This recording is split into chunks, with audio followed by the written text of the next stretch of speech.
All right, good morning.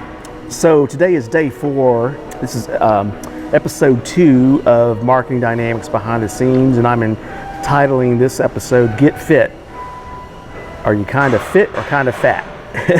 There's actually a brand called Kind of Fit, Kind of Fat, and it's actually kind of, I like to exercise, but I also like to eat. So I've been on this journey for 3 years, as I mentioned in my previous video, here at Fitness 19, which is a local place here in Houston. And I like it because it's no frills. I mean, basically you come in, it doesn't have a sauna or a pool or anything like that. Most of the people come here to get their exercise on and get out. So I've, as I mentioned in my previous video, allocated 2 hours a day to come to the gym, and I use this as my thinking time and training time. For example, I just got off the elliptical.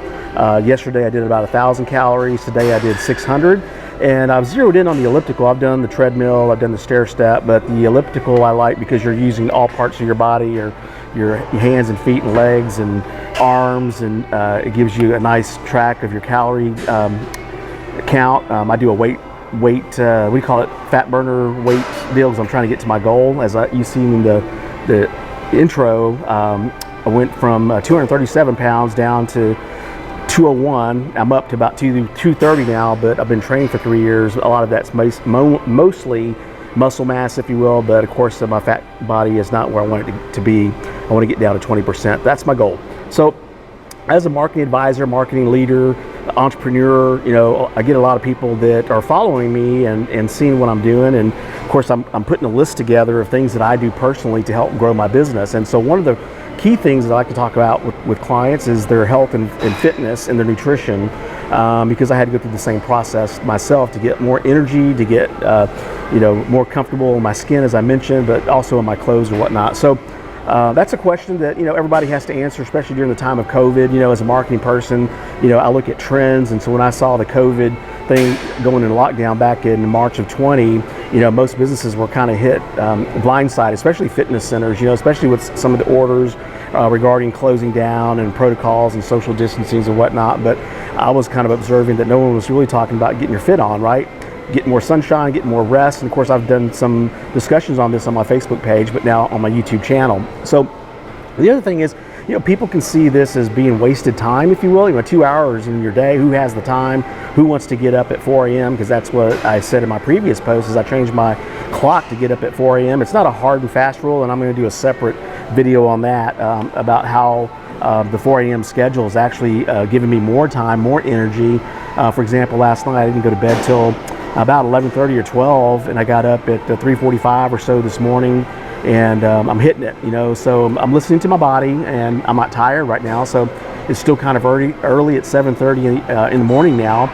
I've got another 30 minutes here to get some of my exercises done, but I make my list the day before. So today I knew I was going to do 600 calories, and that's going to take me about an hour on the elliptical. So I've got another hour to do my other weights, right? And so with that being said, been focusing on the abs, because I do want to bring in my 6-pack. If you say I've already had the 12-pack, so now I was going to get down to the 6-pack. I think I'm down to an 8-pack or 9-pack right now. And then I'm going to do some, what was on my list? I forgot now. So I was abs, quads, hamstrings, and I'm probably going to do some upper body before I leave. But by then I'm ready to hit the day and work on my company.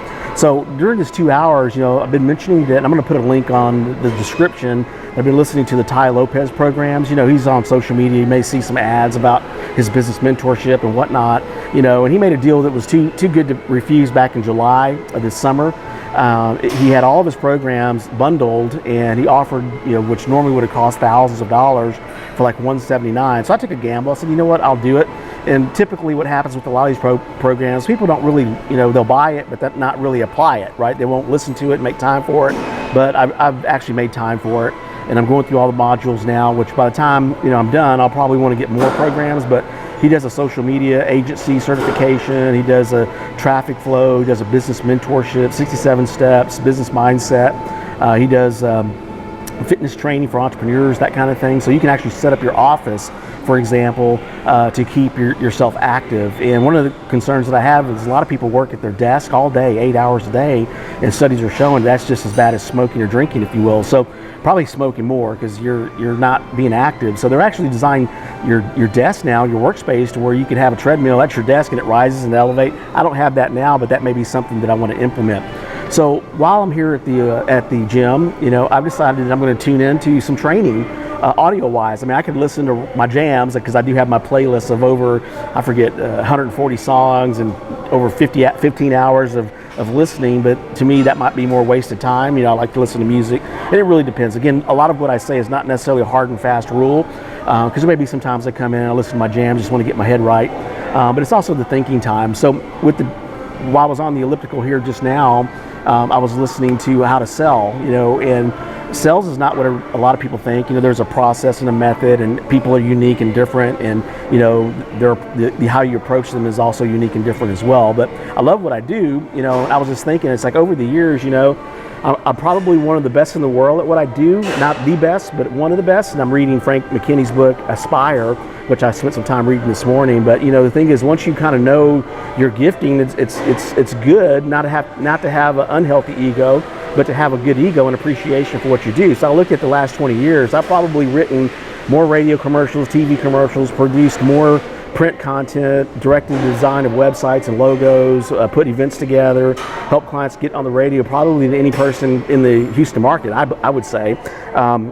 And that's not necessarily the big accounts per se, but I've done a lot and it's been fun. So each thing that I've done, read more books probably, have watched more videos, and of course I love watching commercials because every time I see them, I break them down from a marketing perspective. So what I'm doing these days is now capitalizing on the premium of the investment that I've made. I think one of the things that Tai was saying, for example, the first Apple phone probably cost about $20 million to make.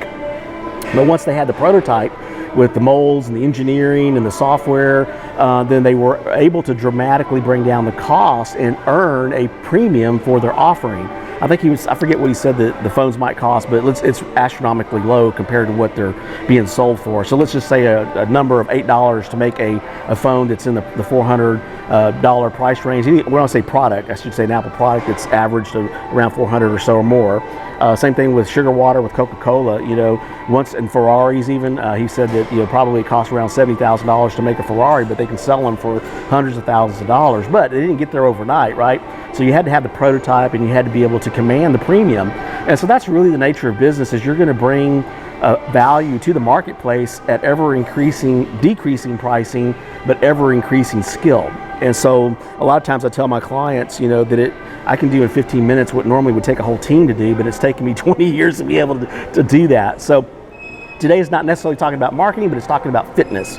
So what are your fitness goals? And I had a guy call me from San Antonio once, and it really inspired me to continue this journey, because today is year 3, 2 months into my journey. But this guy called me from San Antonio, and he was a Christian believer, and he was worried about his health because in his family he had people that had died early of all kinds of diseases, right?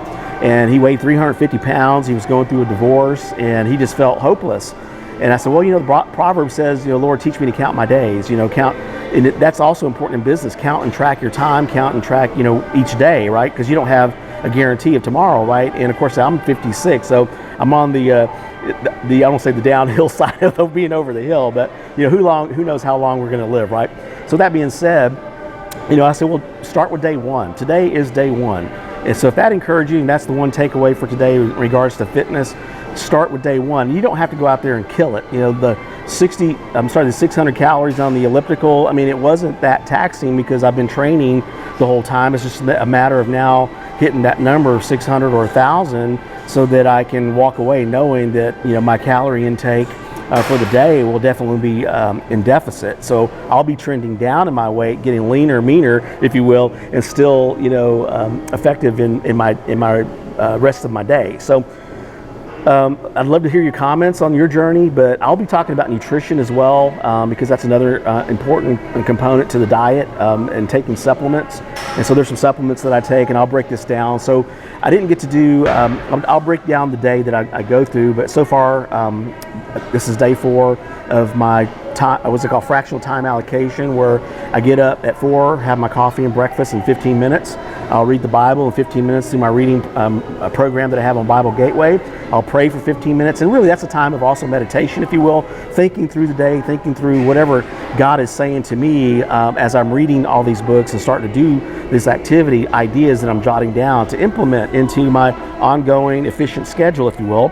And then I allocated 30 minutes for reading. So there's books that I've been wanting to read. In fact, last night I had more time to read, so I was reading on another book that I've been wanting to read for a while called The 48 Laws of Power, and also the COVID-19 Reset. If you want to see what's going on in the future when it comes to economics and catching trends, I would recommend that you get the COVID-19 Reset book, and I forget the guy's name, Klaus is his name, Klaus Schwab, and it gives you some insight into the globalization and getting ahead of the curve, right? I'm not a fan of globalization and losing our sovereignty as nations, although a lot of the globalists are. I do believe in individuality and creativity and freedom, right? And so they're basically saying that we are going to have to sacrifice some of that because we're all interconnected. Well, you know what? That may not be true, right? So on some of that, you just have to take it with a grain of salt, right? So today is the fitness 2 hours. Again, 2 hours may be too much time for yourself. You know, I've allocated 2 hours because it's, again, part of my thinking through the day, thinking through my commitments, and just, I guess, over time, this adds value to my life, right? So you can say 1 hour, you know, if that's your goal, right? So, and some people, it's, you know, get up early and exercise, or you do it late in the day. I just found that late in the day I'm too tired, or I'll put it off and I won't do it, right? So if I put it in my schedule, it's in my schedule. You know, there's no interruptions. I set a timer, and ultimately, you know, again, if a timer goes off and I still have a couple minutes to do something, it's not hard and fast, right? So that's the takeaway. Again, this episode 2, get fit. Let that be a motivator. Write it on a card, put it on a window, get fit. You know, put it on your mirror, put it in your car, you know, as your daily reminder that you're going to do something to get your exercise on. And even if you start, you know, 15 minutes a day, 30 minutes to you get to an hour or two, that's okay. But again, post your comments, share your results, you know, and I'd love to see the difference that it's going to make in your life. I know it's made a lot of difference in mine, and I'm looking forward to this year. I think I mentioned it in my last video, upping my game. So I'm looking at doing some 5Ks here in Houston. I'm looking at doing my first half marathon, maybe even a marathon. Someone had recommended an app called I think it was Couch to Marathon or something like that, so where it takes you from just being a couch potato all the way to training and running marathons. And the guy said he was just amazed at how quickly he was able to accelerate how long he ran with the program, and it really wasn't that difficult as far as like breaking it down into chunks. You know, you hold the old saying, how do you eat an elephant? Well, it's one bite at a time, right? So that's basically in its simplicity. Again, the previous video was consider the ant grain by grain. You'd be surprised at what you can accomplish day by day, hour by hour, you know, minute by minute. So have a great day. Stay tuned for the next episode. I don't know what that one's going to be yet, but I'm hoping that you're enjoying these, and I'm enjoying the feedback that I'm getting as well. So take care.